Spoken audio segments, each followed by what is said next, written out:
ភេសជ្ជៈល្អបំផុត4យ៉ាងដើម្បីបញ្ឈប់ការច្រានជាតិអាស៊ីតក្រពះបាទសូមស្វាគមន៍មកកាន់វីដេអូរបស់ខ្ញុំ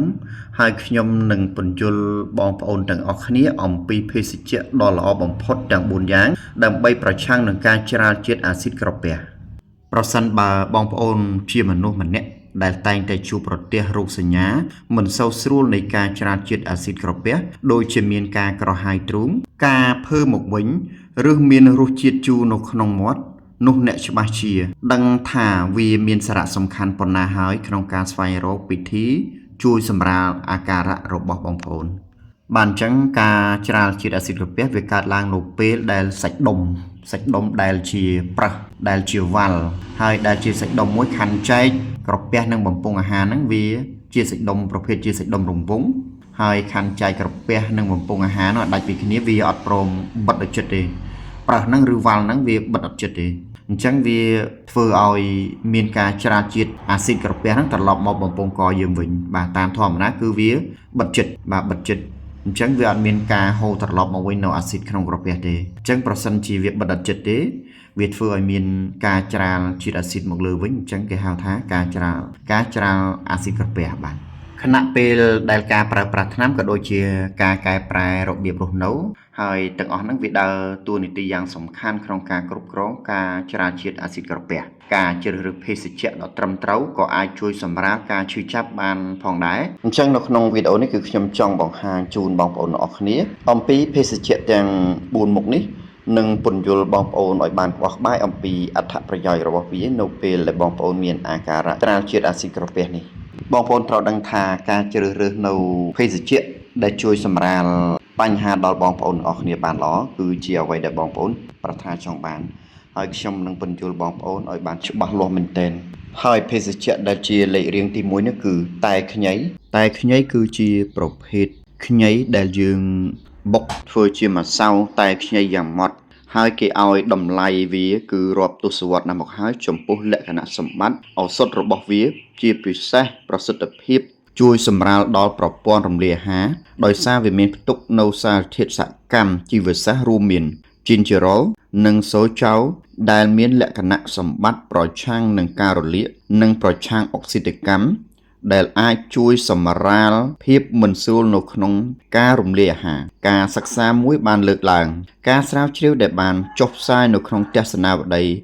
Gastroenterology ហើយនិង Hepatology បានបង្ហាញថាការបន្ថែមខ្ញីជួយកាត់បន្ថយភាពធ្វើទុក្ខញឹកញាប់និងភាពធន់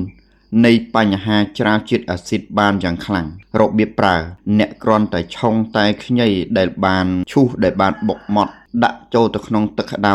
ទុករយៈពេល2ទៅ3នាទីលោកអ្នកអាចបន្ថែមទឹកឃ្មុំ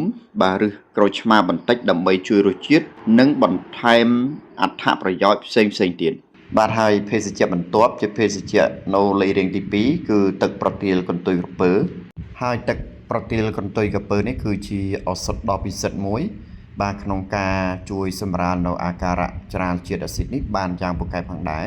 ដែលគេហៅជាភាសាបរទេសថា Aloe Vera Juice ប្រទាលកន្ទុយក្រពើត្រូវបានគេចាត់ទុកថាជារុក្ខជាតិនៃអមតភាពនៅពេលដែលទទួលទានក្នុងបរិមាណសមរម្យទឹកប្រទាលកន្ទុយក្រពើនេះអាចជួយសម្រាលពីអាការៈច្រាលជាតិអាស៊ីតបានដោយសារវាមានផ្ទុកនូវសមាសធាតុដូចជា polysaccharide ដែលជួយកាត់បន្ថយការរលាកនិងជំរុញក្នុងការព្យាបាលក្នុងបំពង់អាហារបើតាមការសិក្សាមួយបានរកឃើញថាទឹកប្រទាលកន្ទុយក្រពើជួយកាត់បន្ថយការក្រហាយទ្រូងការឈឺទ្រូងហើយអ្នកដែលបានប្រើប្រាស់នៅទឹកប្រទាលកន្ទុយក្រពើនេះបានឲ្យយោបល់ថាទឹកប្រទាលកន្ទុយក្រពើនេះគឺគាត់កាត់បន្ថយនៅការប្រើប្រាស់ថ្នាំបន្សាបជាតិអាស៊ីតបានច្រើនជាងមុនយើងគួរជ្រើសរើសទឹកប្រទាលកន្ទុយក្រពើដែលជាប្រទាលសុទ្ធនិងគ្មានជាតិស្ករហើយបងប្អូនចាប់ផ្ដើមធ្វើវាញ៉ាំត្រឹមតែ1/4នៃកែវបាទដើម្បីឲ្យដឹងពីប្រសិទ្ធភាពក៏ដូចជាប្រតិកម្មរបស់រាងកាយទៅនឹងភេសជ្ជៈប្រទាលកន្ទុយក្រពើនេះភេសជ្ជៈបន្ទាប់ទៀតគឺភេសជ្ជៈលេខរៀងទី3គឺជាទឹកដោះគោអាល់ម៉ុនទឹកដោះគោអាល់ម៉ុនគឺជាភេសជ្ជៈសម្បូរទៅដោយប្រូបៃអូទិកដែលជាបាក់តេរីមានប្រយោជន៍ជួយដល់សុខភាពប្រព័ន្ធរំលាយអាហារ បាក់តេរីទាំងអស់នេះជួយរក្សាតុល្យភាពនៃមីក្រូសារពាង្គកាយក្នុងពោះវៀនដែលអាចកាត់បន្ថយរោគសញ្ញានៃការច្រានជាតិអាស៊ីតក្រពះបាន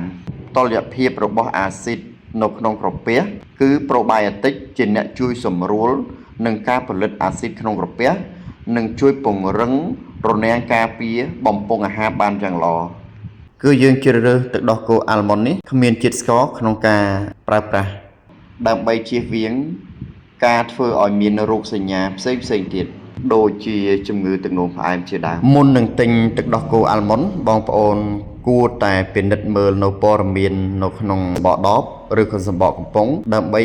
ជៀសវាងនៅទឹកដោះគោអាល់ម៉ុនប្រភេទណាដែលវាផ្អែមខ្លាំងដែលធ្វើឲ្យប៉ះពាល់ទៅដល់សុខភាពរបស់យើងបាទភេសជ្ជៈលេខរៀងទី4គឺទឹកបាទទឹកគឺជាភេសជ្ជៈហាក់បីដូចជាសាមញ្ញបន្តិចប៉ុន្តែទឹកគឺជាភេសជ្ជៈដ៏សំខាន់បំផុត